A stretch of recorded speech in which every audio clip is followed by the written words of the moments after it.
যাওয়া যাবে না ভাই, মামলা দিয়ে দিবে।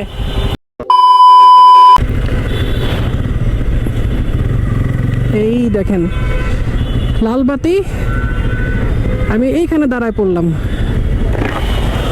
আর এনারা কি করতেছে দেখেন, এগুলো তো এআই মামলা দিয়ে দেয়। যে দেখেন লাল বাতি দেখা যাচ্ছে, আর এই জেব্রা ক্রসিং এর সামনে এই যে গাড়িটা রাখছে, এভাবে তো মামলা দিয়ে দেবে। যাওয়া যাবে না ভাই, মামলা দিয়ে দিবে, যাওয়া যাবে না। বুঝে না এগুলা, বুঝছেন এরা।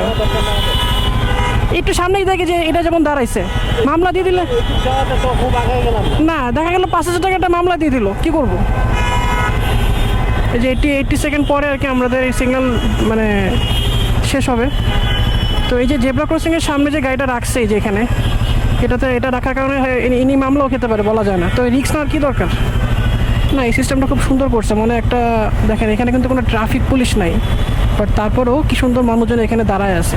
বাট এই জেব্রা ক্রসিংটা ক্রস না করলে ভালো হতো, দেখতে আরও সুন্দর লাগতো ব্যাপারটা। আসেন,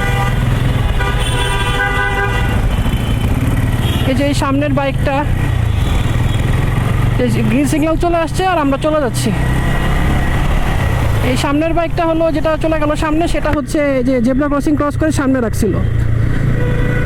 তো মামলা হয়ে গেলে তো আর কিছু করার নাই। তো আমি এই 5 মিনিটের জন্য কেন আমি জেব্রা ক্রসিং ক্রস করে সামনে দাঁড়া থাকবো? এই জিনিসগুলো পাবলিক বুঝে না।